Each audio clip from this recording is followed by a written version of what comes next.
तो guys welcome to path finder. So इस वीडियो में मैं आपके साथ डिस्कस करने वाला हूं पिछले एक साल में जो भी प्रजातियां जो भी स्पीशीज सुर्खियों में रही हैं उनके बारे में बातचीत करी जाएगी। This is a very very important topic as far as UPSC 2021 prelims is concerned. हर साल कुछ ना कुछ सवाल आते ही आते हैं और इस साल भी हम इस टॉपिक को कवर करने वाले हैं। कुल मिला के इस पूरे के पूरे टॉपिक को दो सेट्स में कवर किया जाएगा, set number 1 and set number 2।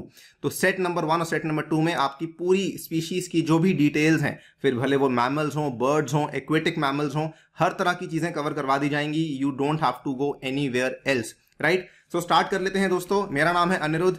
तो मेरे बारे में थोड़ी बहुत चीजें आपको बता दूं। I have been serving as an officer in the Punjab police prior to this, और also I have been in the teaching line since quite some time. But ये सब चीजें इंपॉर्टेंट नहीं है। इंपॉर्टेंट ये है कि मैं आपके लिए ज्योग्राफी और एनवायरमेंट में किस तरीके से इंटरेस्ट डेवलप करवाता हूं। सो यही मेरा काम है and I hope I do that very very diligently, very very beautifully.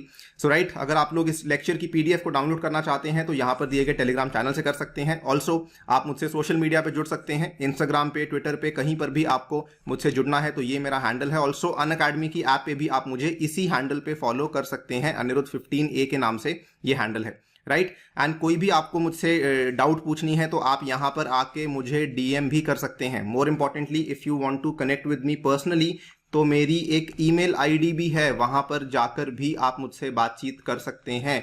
AniUPSCCSC is the email ID. वहां पे जाके @gmail आप मुझसे संपर्क कर सकते हैं and you can raise your doubts regarding anything you have for this particular examination of UPSC. We have to crack it, right. Also एक बहुत ही अवेटेड अनाउंसमेंट है, बैच कोर्स इंडियन ज्योग्राफी का शुरू होने वाला है दोस्तों। 2 जून को ये वाला कोर्स आने वाला है and we are going to start this course on 6 PM। रोजाना क्लासेस हुआ करेंगी। पूरी की पूरी डिटेल्स मैंने आपके साथ शेयर कर दी हैं एक सेपरेट वीडियो में, आप वहां पे जाके इसको देख सकते हैं। Now there is nothing stopping you from buying this subscription of Unacademy. And दोस्तों, कई सारे बच्चे मुझसे पूछते हैं कि सिर्फ एक कोर्स के लिए हम इतना बड़ा सब्सक्रिप्शन क्यों लें। सो आपको केवल एक कोर्स नहीं मिल रहा है, you are getting the entire, पूरा का पूरा, you are getting a plethora of courses. You are getting courses हर भाषा में। आपको 2 साल का कोर्स, 1 साल का कोर्स, आपको रिवीजन कोर्सेज मिल रहे हैं। साथ ही में आपको हिंदी में कोर्सेज मिल रहे हैं। You are getting the bilingual courses, you are getting the English courses, whatever is suitable for you, and you will be studying with the best. If you want to crack the best examination you need to study with the best people in the country. And more importantly, अगर आप देखें यहाँ पर top educators तो हैं ही। अगर आपको दिल्ली की फैकल्टी से पढ़ना है तो दिल्ली की फैकल्टी भी हमारे पास अवेलेबल है।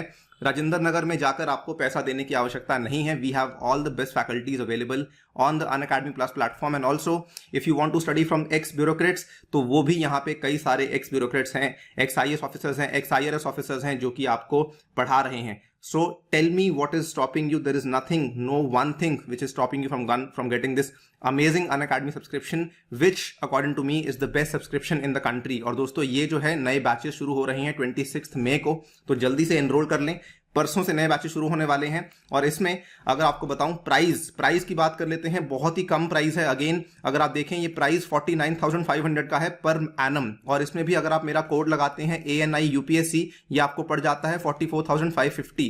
अब इसको अगर मैं ब्रेक डाउन करूंगा आपको पर डे के लिए, तो आपको पर डे आपको देना पड़ता है 120 rupees per day, which is nothing. मतलब इतना आपका आने जाने का खर्चा लग जाएगा। अगर आप दिल्ली में जाके कोचिंग लोगे ना तो 120 रुपए प्रतिदिन आने जाने में दे दोगे, और यहां पर आप घर बैठे बैठे इस पूरे के पूरे कोर्स को परचेज कर सकते हो and you can study from the best in the country. So again this is a very very simple cost, बहुत ही कम कॉस्ट है। भारत के पूरे देश में गांव में बैठा हुआ बच्चा इस चीज को अफोर्ड कर सकता है और अपनी यूपीएससी के सपने को साकार करवा सकता है, राइट गाइज।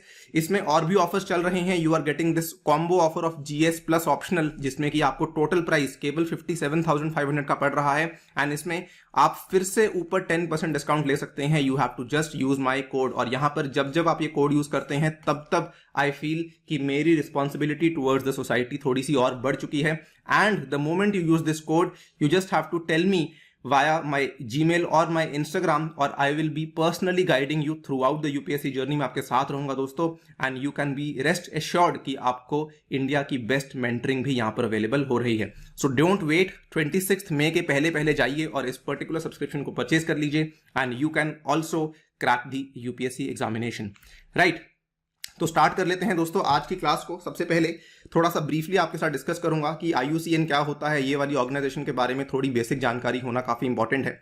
तो सबसे पहले तो इस डाउट को दिमाग से निकाल दीजिए कि IUCN कोई अंतर सरकारी संगठन है। जी नहीं, ये सबसे पहले तो ये एक NGO है। It is a non governmental organisation, ये एक गैर सरकारी संगठन है और इसके कुल मिला के 3 लक्ष्य हैं। पहला लक्ष्य इसका क्या है कि इसको साइंटिफिक डेटा प्रोवाइड करना है कि स्टेटस ऑफ स्पीशीज क्या है, सब स्पीशीज क्या है एट अ ग्लोबल लेवल, कि इनका स्तर क्या है, इनके आंकड़े कितने हैं, कहां पर इनको जो है कोई जोखिम महसूस हो रहा है, नहीं हो रहा है, तो ये साइंटिफिक डेटा ये लोग प्रोवाइड करते हैं। उसके बाद जो भी फैक्टर्स ऑफ कंसर्न यानी कि कोई चिंता का विषय है किसी स्पीशीज के लिए, किसी प्रजाति के लिए, तो उनको ये एड्रेस करते हैं और उनके बारे में जागरूकता बाकी लोगों तक भी पहुंचाते हैं। They also spread the awareness regarding the species and the biodiversity extension, कि अगर दुनिया में मान लीजिए कोई ऐसी स्पीशीज है जो कि शायद खत्म होने वाली है या फिर जो कि खत्म होने के कगार पर है, तो उस चीज को लेकर भी ये आपको इंफॉर्मेशन देते रहते हैं। मोस्ट इंपॉर्टेंटली ये लोग एक रेड लिस्ट को मेंटेन करते हैं। रेड लिस्ट आपने सुना होगा कि उसमें ये सारी कैटेगरीज आती हैं, एक्सटिंक्ट की,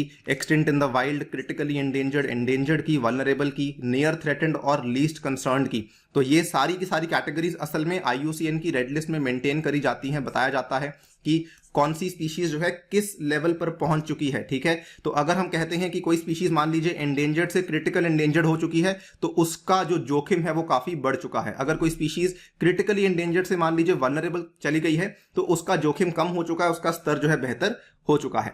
तो ये चीजें आपको ये वाली रेड लिस्ट प्रोवाइड करती है। तो these are the 3 most important things जो कि IUCN आपको यहां पे प्रोवाइड कर रही है। Hence these are the 3 important functions which IUCN is doing for the world. और यहां पर इन्होंने एक और क्राइटेरिया भी बनाया हुआ है, जहां पर आप देख सकते हैं कि क्रिटिकली एंडेंजर्ड के लिए अगर 80% से ज्यादा पॉपुलेशन खत्म हो चुकी है, अगर 50% से पॉपुलेशन ज्यादा खत्म हो चुकी है, तो उसको एंडेंजर्ड कहा जाता है। अगर 30% से ज्यादा पॉपुलेशन खत्म हो चुकी है, तो उसको थ्रेटेंड कहा जाता है। बट ये वाली लिस्ट उतनी रेलिवेंट नहीं है, बिकॉज ये वाली लिस्ट बहुत ही ज्यादा पर्टिकुलर है।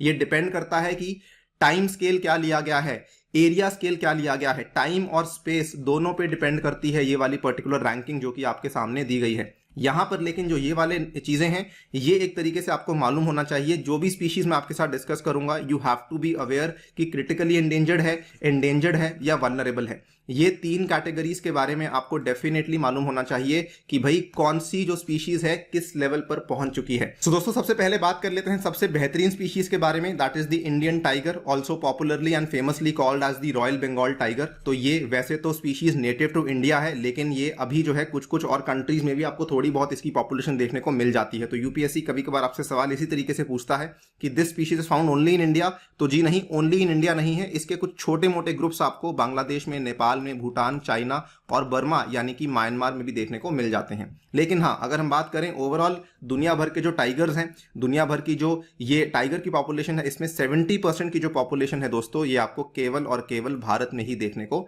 मिलती है। Coming to the IUCN status, तो जो मैंने आपको बताया इसका IUCN स्टेटस है एंडेंजर्ड कैटेगरी का। प्लीज रिमेंबर दिस, डायरेक्टली सवाल आता है कि इंडियन बंगाल टाइगर का आपका IUCN स्टेटस क्या है, तो you have to remember it is endangered. कुछ इसकी की फाइंडिंग्स हैं जो हाल ही में इसकी सेंसस हुआ था। ठीक है, तो की findings of the 4th tiger census report, status of tigers, co predators, prey and their habitat 2018 ये सामने आई थी।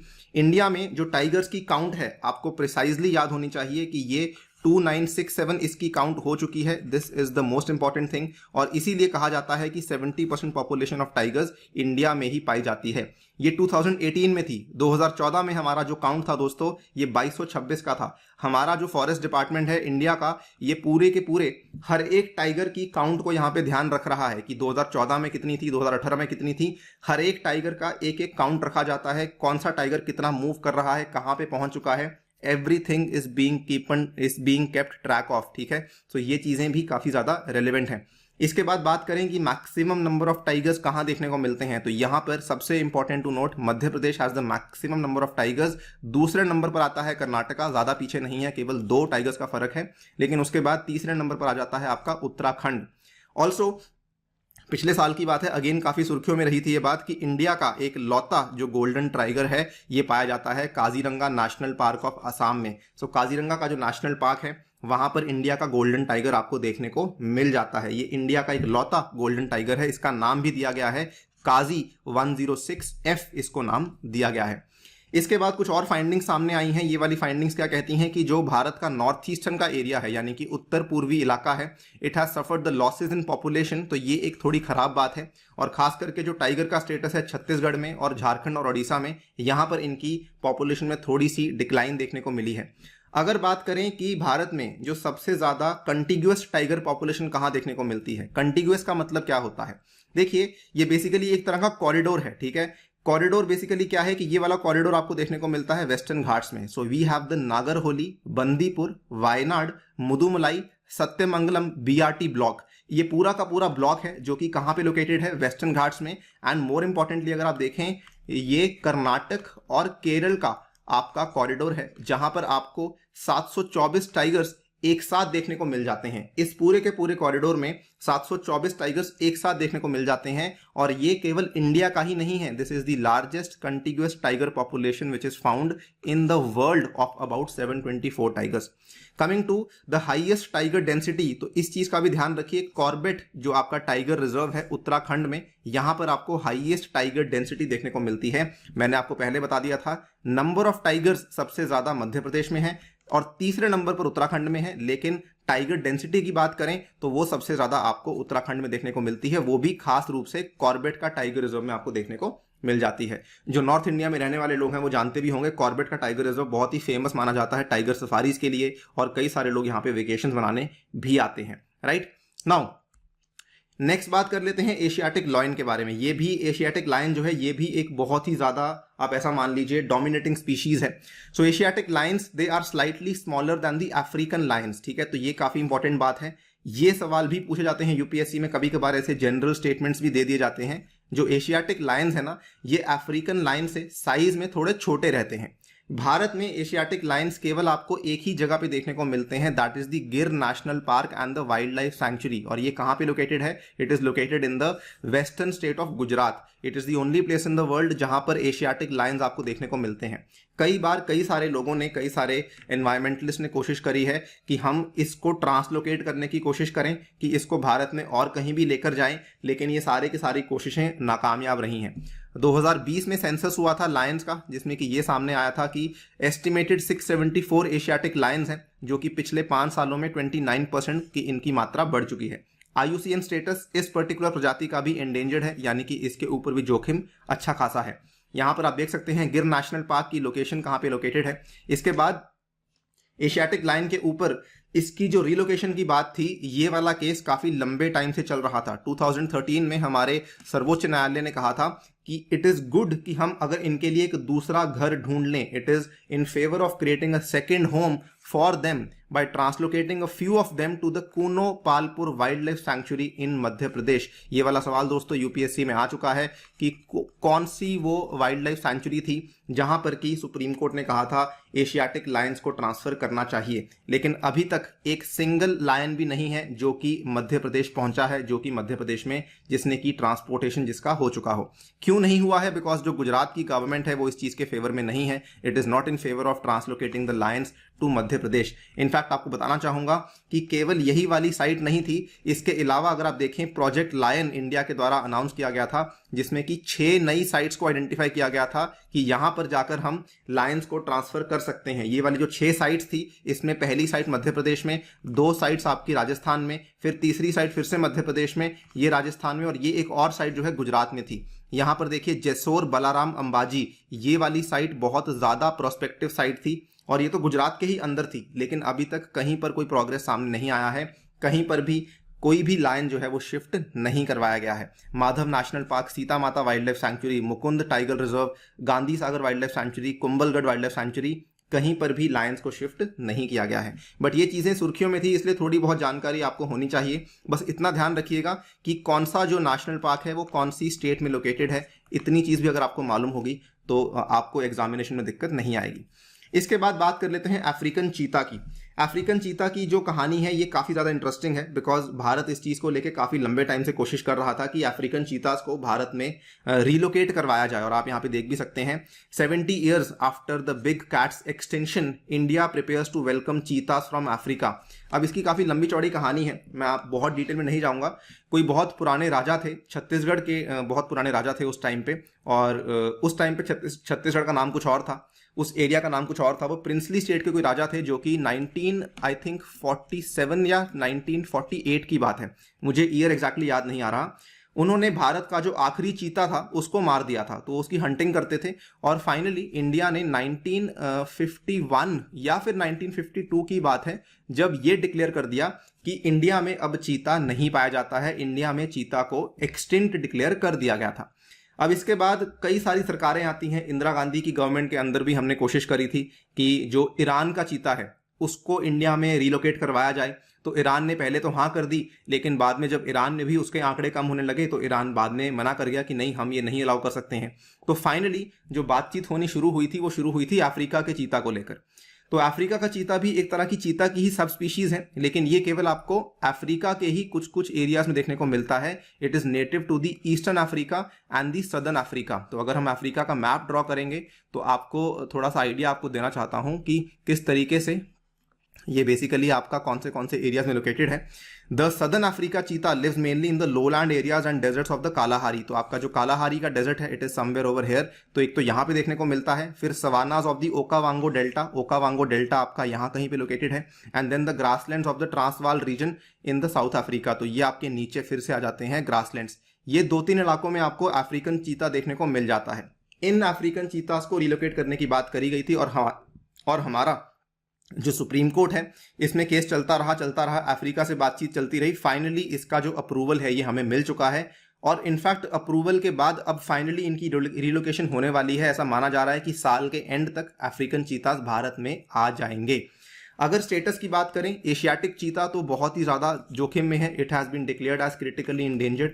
एशियाटिक चीता की जो मैं बात कर रहा हूं, तो अब आप समझदार होंगे खुद ही कि मैं बात कर रहा हूं ईरान वाले चीता की। I am talking about the Iranian चीता, बिकॉज इंडिया वाला चीता अब खत्म हो चुका है। अफ्रीकन चीता की बात करते हैं तो ये वल्नरेबल है दोस्तों, इसका जोखिम उतना ज़्यादा नहीं है क्योंकि इनकी पॉपुलेशन काफ़ी अच्छे से मेंटेन हुई है। इसी चीता को भारत में अब लाया जाएगा।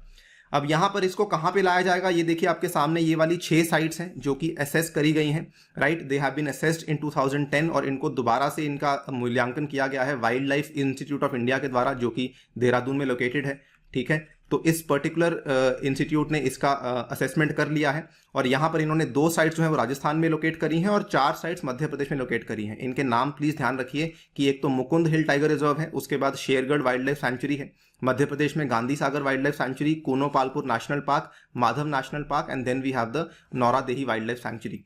ये 6 साइट्स हैं जहां पर शायद अफ्रीकन चीता इनमें से कहीं ना कहीं लाया जाएगा। तो as I was telling you, यहाँ पर देखिए 1952 में इसको एक्सटेंड डिक्लेयर किया गया था, 1951 में नहीं, ठीक है। तो इस चीज को थोड़ा ध्यान रखिएगा, राइट।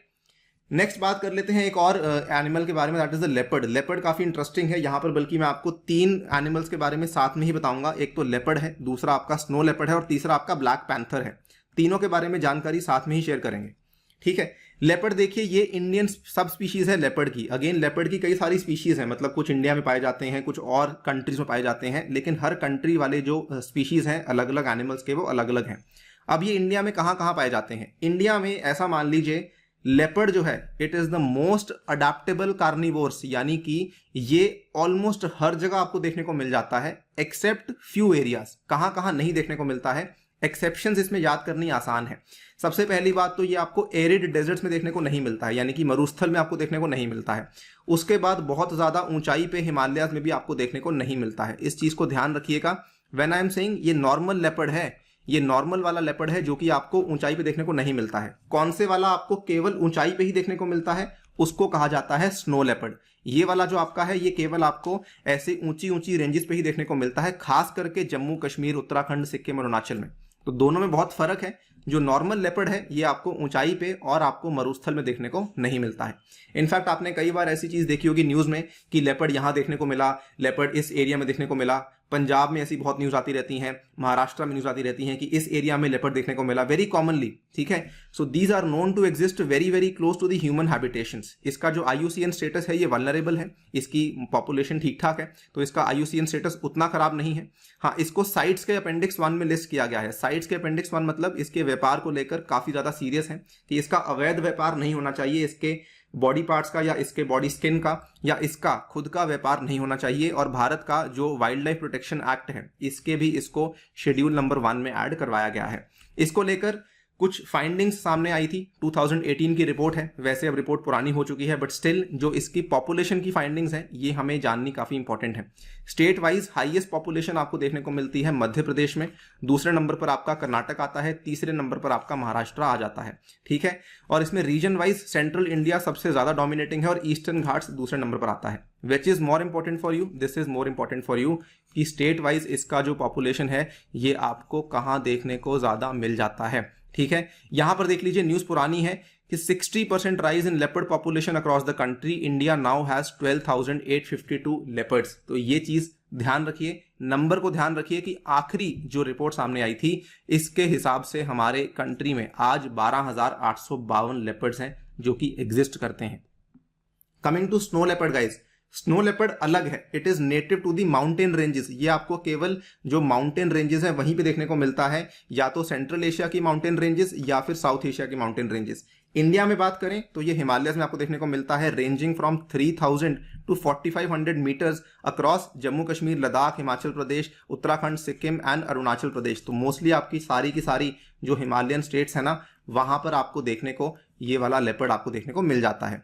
उत्तराखंड में स्नो लेपर्ड्स आपको पर्टिकुलरली देखने को मिलते हैं नंदा देवी बायोस्फीयर रिजर्व में, गंगोत्री नेशनल पार्क में और एस्कॉट वाइल्ड लाइफ सैंक्चुरी में। पिछले साल UPSC में इस एस्कॉट वाइल्ड लाइफ सैंक्चुरी को लेकर एक सवाल आया था, राइट।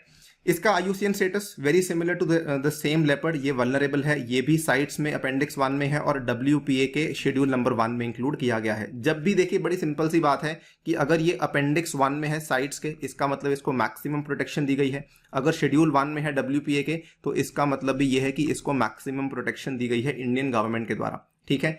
इसमें the reason we are talking about this in this year is because इसको लेकर ये वाली खबर सामने आई थी, पिछले साल की बात है, इंडिया का पहला स्नो लेपर्ड कंजर्वेशन रिजर्व बनाया गया है which will be established in Uttarakhand. इस चीज को ध्यान रखिए, भारत का ये पहला है कंजर्वेशन रिजर्व जिसको कि उत्तराखंड में बनाया जाएगा। अब बात करते हैं ब्लैक पैंथर की। ब्लैक पैंथर काफी इंटरेस्टिंग एनिमल है क्योंकि ब्लैक पैंथर जो है ये असल में मेटिंग से पैदा होता है। किसकी मेटिंग से पैदा होता है? एक लेपर्ड होता है और दूसरा आपका जैगुआर होता है। तो लेपर्ड का जो आपका एक पर्टिकुलर स्पीशीज है, जैगुआर का एक पर्टिकुलर स्पीशीज है, जब इनकी मेटिंग होती है तब जाके आपका ब्लैक पैंथर जो है वो पैदा होता है। अब इसमें होता क्या है कि the black panther of both species have excess black pigments caused by a recessive allele in the leopard and by a dominant allele in the jaguar. तो ये आपको बहुत डेप्थ में नहीं जाना, बट हाँ इतना जान लीजिए कि लेपर्ड के अंदर जब एक कोई जीन को मान लीजिए एलील कहा जा रहा है, कि जब वो जीन आपकी थोड़ी रिसेसिव तरीके से काम करती है और जैगुआर के अंदर एक एलील आपकी डोमिनेंट तरीके से काम करती है, तब जाकर आपको ये वाला मेलानिस्टिक कलर वेरिएंट देखने को मिलता है। So again don't go into too much detail, बस इतना ध्यान रखिए कि ये लेपर्ड और जैगुआर की वजह से ही पैदा होता है, राइट। और इसमें आपको बात बताऊं अगर कि ये चीजें होती कैसे हैं, अगर आपने सुना होगा पिछले आज से 2-3 साल पहले की बात है, भारत में एक लौता आपको व्हाइट टाइगर देखने को मिला था, ठीक है, व्हाइट टाइगर देखने को मिला था। I think this was seen in the state of Madhya Pradesh. तो वो भी एक मेलानिस्टिक कलर वेरिएंट था जिसमें कुछ जो एलील्स थी वो रिसेसिव हो चुकी थी, जिसकी वजह से जो स्ट्राइप्स आपको देखने को मिलती हैं वो नहीं देखने को मिल रही थी, राइट। सो ये चीजें इस तरीके से पैदा होती हैं, कुछ बायोलॉजी की बहुत ही कॉम्प्लेक्स सी चीजें होती हैं, तब जाके ये वाली स्पीशीज पैदा होती हैं। बट हाँ, आपको तो बस ये ध्यान रखना है फॉर योर जीके पर्पस कि ये लेपर्ड और जैगुआर की वजह से पैदा होता है। They have been documented mostly in the tropical forest. कहां कहां पर आपको देखने को मिलता है? ट्रॉपिकल फॉरेस्ट में, ठीक है। Black leopards in Kenya, India, Sri Lanka, Nepal, Thailand, peninsular Malaysia, Java, और उसके बाद मेक्सिको, पैनामा, कोस्टारिका, पैरागुआ। तो आपको ये बेसिकली ये आपके हो गए ट्रॉपिकल फॉरेस्ट कहां पर? आपके एशिया के और साउथ ईस्ट एशिया के, और इसके बाद आपके जो नॉर्थ अमेरिका के भी आपके यहाँ पर आपको देखने को मिल जाते हैं। साउथ अमेरिका के ट्रॉपिकल फॉरेस्ट में आपको ब्लैक पैंथर देखने को मिल जाता है।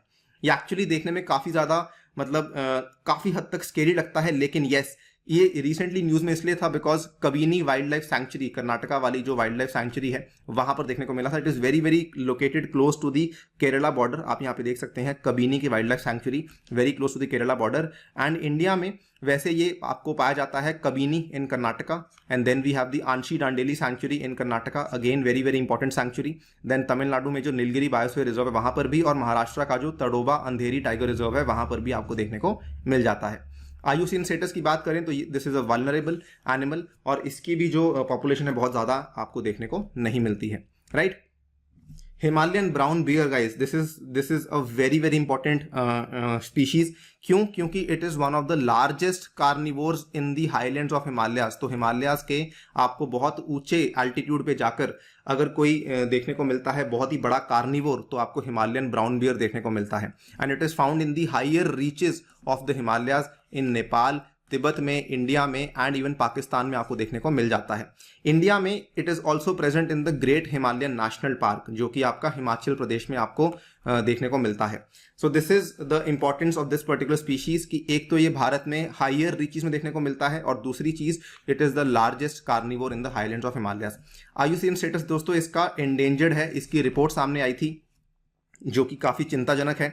एक स्टडी ने प्रेडिक्ट किया है कि आगे जाकर जो हिमालयन ब्राउन बियर की हैबिटेट है ये काफी हद तक डिक्लाइन कर सकती है, यानी कि इसकी जो रहने वाली जगह है वो काफी हद तक खराब हो सकती है because of the climate change. जो जलवायु परिवर्तन हो रहा है उसके चलते it can experience lot of problems. Recent study on the Himalayan brown bear has predicted a significant reduction in the suitable habitat and biological corridors of the species in the climate change scenario. माना जाता है कि 2050 तक जो 73% of the beer habitat, यानी कि जहां पर ये रहता है, वो खत्म हो जाएगी because of the climate change जो कि फिलहाल हमें देखने को मिल रहा है। इसी के साथ संबंधित है पोलर बियर की बात कर लेते हैं। संबंधित इसलिए है बिकॉज दोनों बेयर्स हैं, बट अदरवाइज कोई बहुत अच्छा रिलेशन नहीं है। हाँ, तो पोलर बियर आपको देखने को मिलता है आर्कटिक सर्कल में। ये केवल आपको आर्कटिक सर्कल में ही देखने को मिलता है। इसकी नेटिव रेंज वहीं पर आपको देखने को मिलती है। और ये क्या खाते हैं? ये बेसिकली सील्स को खाते हैं, ठीक है। और ये आपको ये कार्निवोर्स हैं, वहां पर सील्स को खाते हैं, और ये पूरा टाइम उस जो बर्फ की परत होती है ना, उसी में हंटिंग करते रहते हैं कि हमें किसी भी तरीके से सील्स खाने को मिल जाएं। बेसिकली इनका यही एक काम होता है। As the ice breaks up, the animals are forced to roam for long distances और on to the shore where they struggle to find food and feed their cubs. Now polar bear के बारे में बातचीत क्यों कर रहे हैं? Again climate change को लेकर खबर सामने आई थी कि 2100 यानी कि आज से लगभग 80 साल के बाद पोलर बियर्स खत्म हो सकते हैं। फिलहाल के लिए IUCN ने इसको वल्नरेबल स्पीशीज की तरह क्लासिफाई किया हुआ है, लेकिन अगेन दे आर सेइंग कि 80 सालों में जैसे जैसे आर्कटिक की आइस खत्म होती जा रही है वैसे वैसे इनकी जो हैबिटेट है वो खत्म होती जा रही है। सेम जो हिमालयन ब्राउन बियर की कहानी है, सेम कहानी यहाँ पर है। दोनों का कॉजिंग एजेंट भी क्लाइमेट चेंज ही है, और दोनों का इम्पैक्ट भी ऑलमोस्ट सिमिलर होगा on the habitat. Next is gaur. Gaur को लेके सवाल यूपीएससी कई बार पूछ चुकी है। इंडियन बाइसन है ये। This is one of the largest bovines जो कि देखने को मिलती है। It is the world's largest and the tallest bovine species. Bovine species आपको मालूम होगा, राइट। बोवाइन स्पीशीज जैसे आपकी जो कैटल होती है उसको बोवाइन स्पीशीज कहा जाता है बायोलॉजिकल टर्म्स में।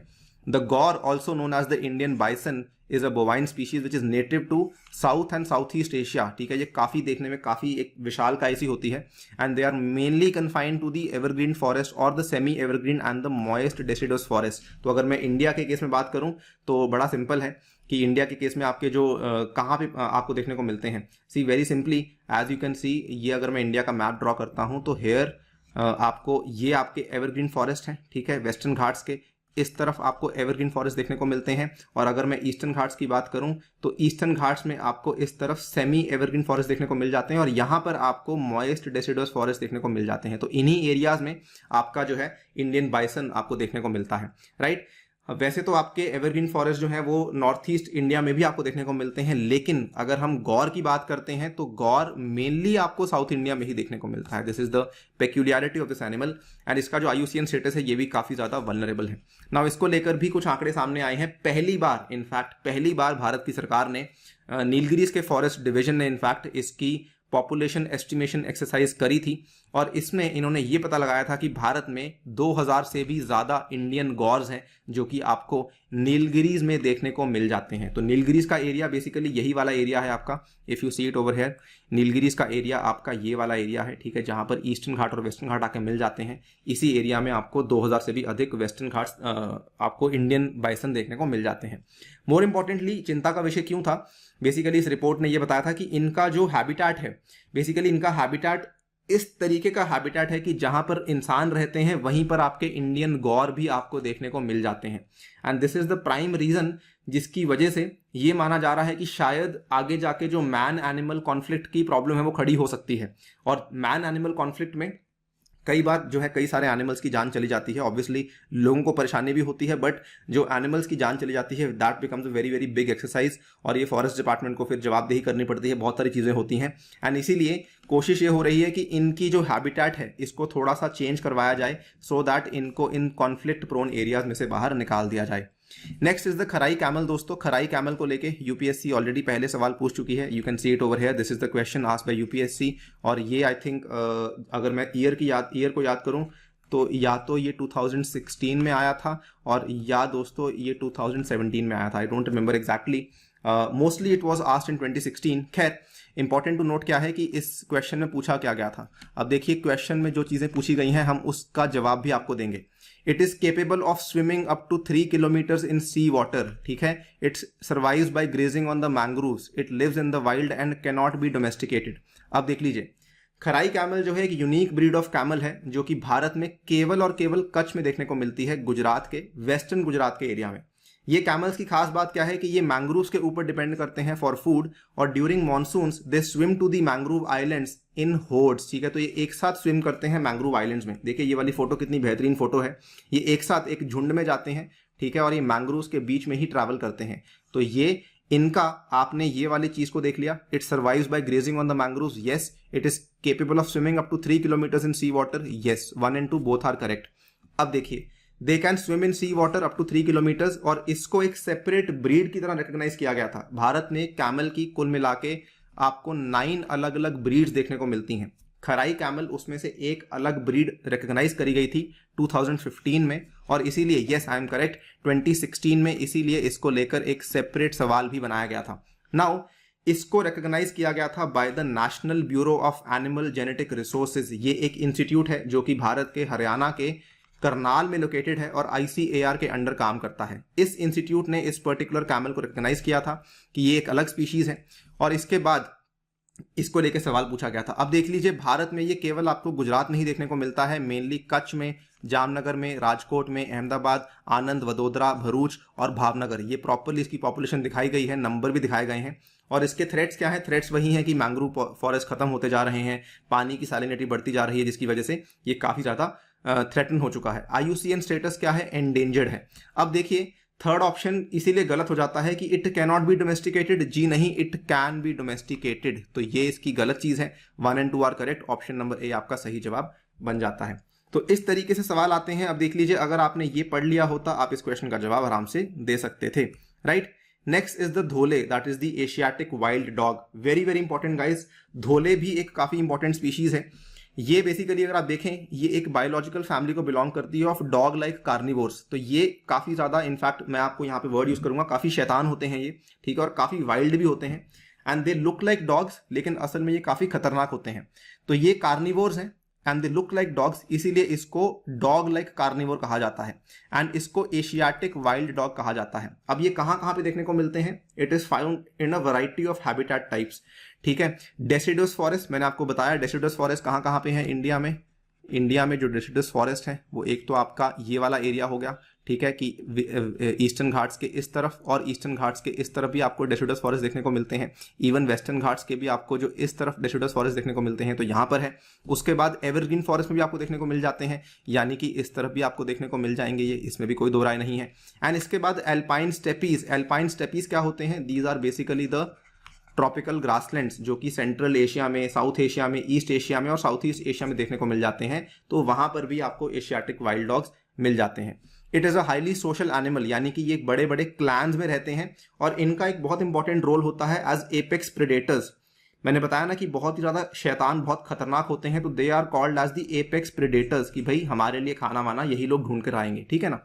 नाउ इनका जो IUCN स्टेटस है ये एंडेंजर्ड है, और इसको लेकर हाल ही में रिपोर्ट सामने ये आई थी कि इनकी कंजर्वेशन के लिए काफ़ी सारी चीज़ें हो रही हैं। एक नई स्टडी सामने आई थी according to which Karnataka, Maharashtra and Madhya Pradesh they rank high in the conservation of the endangered dhole in the India. तो ये काफ़ी कोशिश कर रहे हैं इसका संरक्षण करने के लिए, और काफ़ी अच्छी कोशिश इनकी चल भी रही है। नाउ स्टडी ने ये भी कहा था कि कुछ और स्टेट्स हैं भारत में, for example Arunachal Pradesh, Chhattisgarh, Odisha, Telangana and Goa, जहां पर ज़्यादा इनको इन्वेस्टमेंट्स करनी पड़ेंगी तभी जाकर कि ये इस पर्टिकुलर एशियाटिक वाइल्ड डॉग की संरक्षण कर सकेंगे। ठीक है, तो इसका जो कंजर्वेशन है ये लोग कर सकेंगे, राइट। अगली बात कर लेते हैं इंडियन पैंगोलिन के बारे में। सो पिछले कुछ सालों में जो पैंगोलिन है इसकी पोचिंग के इंस्टेंसेस बहुत ज़्यादा सामने आते हैं। इनफैक्ट पैंगोलिन के बारे में आपको बताना चाहूंगा कि केवल इंडिया का पैंगोलिन नहीं, दुनिया भर में पैंगोलिन को माना जाता है कि this is the most poached animal in the world. इसकी इतनी ज़्यादा पोचिंग होती है, और मेनली जो पोचिंग होती है किस लिए होती है, इसके बॉडी के ऊपर जो ये स्केल्स लगे हुए हैं ना, जो ये स्केल्स लगे हुए हैं, इनकी पोचिंग यहाँ पे देखने को मिलती है। इसमें अगर आप ध्यान से देखें, इंडियन पैंगोलिन को थिक टेल्ड पैंगोलिन कहा जाता है। इसकी जो पूंछ है ये काफी मोटी होती है, and it is an insectivore which is native to the Indian subcontinent. Insectivore यानी कि ये क्या कहते हैं, अपने जीवन जीने के लिए मेनली इंसेक्ट्स को खाता है, या फिर किसी भी प्रकार के, आप ऐसा मान लीजिए कि कोई भी इंसेक्ट्स में बीटल्स आ गए, मतलब हर तरह के इंसेक्ट्स को खाता है ये। एंड्स को खाता है, टर्माइट्स को खाता है, and large overlapping scales on its body which acts as its armour. तो ये जो स्केल्स होते हैं बहुत ज़्यादा हार्ड होते हैं, इसी की वजह से इसका बहुत ज़्यादा ट्रेड होता है। It can also curl itself into a ball as self defence against the predators. इस टेक्निक को वॉल्वेशन कहा जाता है, हालांकि not very important from UPSC point of view, लेकिन मैं आपको एक बार सजेस्ट करूंगा कभी जाके गूगल करना कि ये वॉल्वेशन होती क्या है। एंड बिलीव मी गाइज, आप पता ही नहीं लगा पाएंगे कि असल में पैंगोलिन है, या आपको लगेगा कि शायद कोई ऐसे ही कोई शो पीस पड़ा हुआ है। सीरियसली बहुत ही देखने में अजीब सा लगता है, बट देखने में काफ़ी इंटरेस्टिंग है। इसका जो डिफेंस मैकेनिज्म है काफ़ी ज़्यादा एडवांस्ड है। IUCN स्टेटस इसका एंडेंजर्ड है, और ये इंडियन पैंगोलिन का है। दुनिया में और पैंगोलिन का स्टेटस अलग है, इंडियन पैंगोलिन का स्टेटस एंडेंजर्ड है।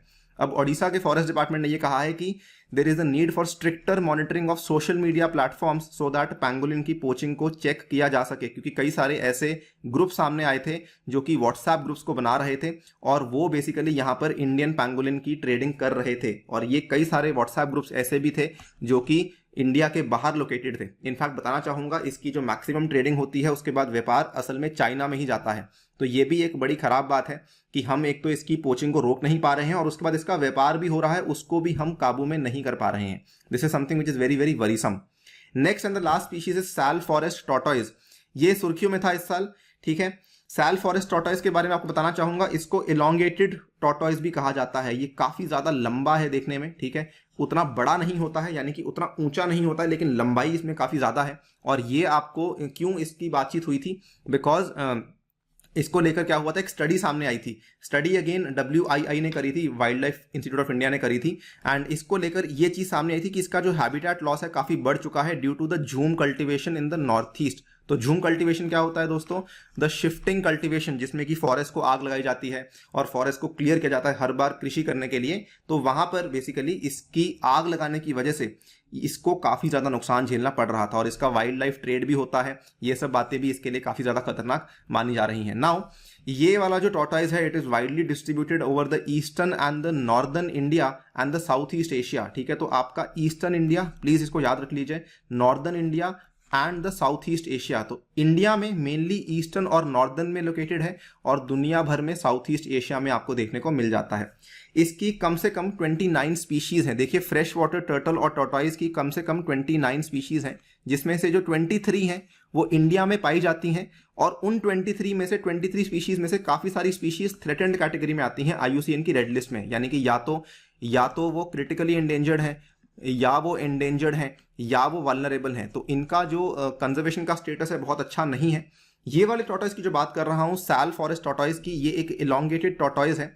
इसका आप देख सकते हैं जो साइंटिफिक नेम है, ये भी इसके नाम में इलोंगाटा आता है। The sal forest tortoise recently assessed as critically endangered. जो नई स्टडी सामने आई है वो ये कहती है कि भाई सैल फॉरेस्ट का टॉर्टोइज जो है ये दोस्तों क्रिटिकली एंडेंजर्ड है। Please remember this, please remember this. इसका जो साइट्स का स्टेटस है अपेंडिक्स 2 में है, not in appendix 1, and WPA में इसका जो स्टेटस है ये अनुसूची नंबर 4 में है। तो नॉट इन अनुसूची नंबर 1, दोनों का ध्यान रखिएगा। साइट्स में अपेंडिक्स 2 में है ये, एंड आपका WPA में शेड्यूल नंबर 4 में है। तो ये सब चीजें भी आपको यहाँ पे याद रखनी होंगी with respect to the sal forest tortoise, and obviously ये चीज को ध्यान रखिए कि इसको इलोंगेटेड टॉर्टॉइस भी कहा जाता है। क्लियर है ये बात? चलिए वीडियो को यहाँ पे वाइंड अप करता हूँ। अगर आपको जुड़ना है कॉम्बैट में तो आप जुड़ सकते हैं, और ये हर संडे को होता है जिसमें कि टॉप रैंकर्स को स्कॉलरशिप प्रोवाइड करवाई जाती है।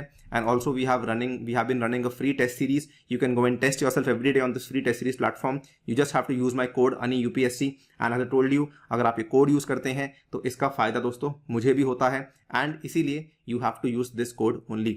With that I take your leave. Thank you for listening. Take care and stay safe.